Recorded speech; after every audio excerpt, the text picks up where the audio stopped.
Flanders, Belgium is home to the biggest and perhaps the most prestigious of the one-day Spring Classic bike races. In a country known for its obsession with cycling, the Tour of Flanders is Belgium's version of the Super Bowl. In part 2 of The Science of Speed, we head to Belgium to meet up with Jordan Roessingh, Trek Bike's team liaison for Radio Shack Leopard Trek.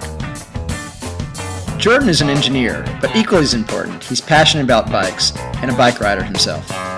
We spent the Friday before the race riding the famous cobble climbs of Flanders, talking bikes, and getting a better understanding of what it takes for Trek to make the ultimate machines for the ultimate athletes.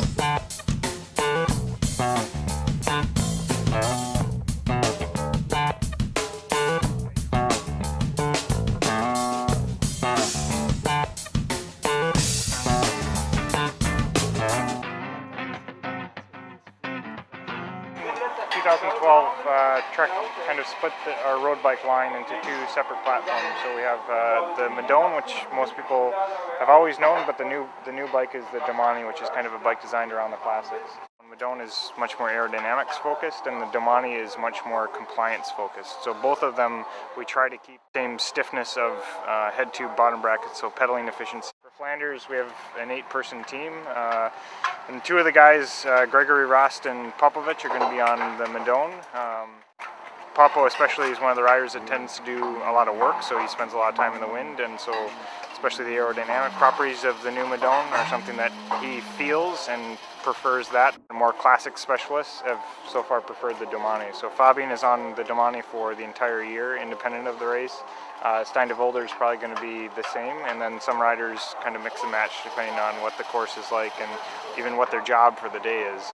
So for cobbles, obviously comfort is a significant issue of even for professionals.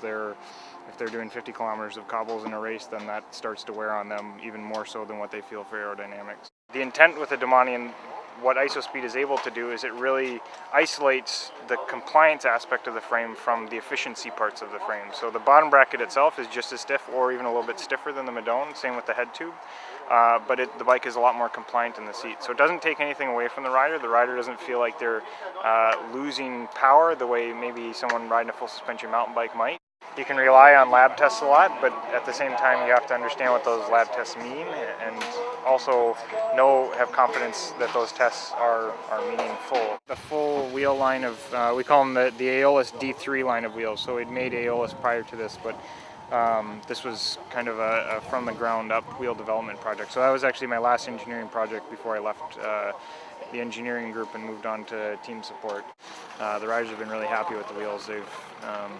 Our testing has shown that they're the fastest wheels on the market, and the riders, it's something that is a significant enough difference that the riders can actually feel that they're going faster relative to the product we had before, and it's normally a fairly big change that's required for the rider to be able to really come back and say, wow, I can feel that's fast, and so that's been pretty exciting for us to watch. Sunday, Fabian Cancellara, riding his Trek Domane in a style fitting of Spartacus, won the 100th edition of the Tour of Flanders. It was an important victory, not only for the team, but also for a group of committed individuals that are passionate about building bikes and getting it right.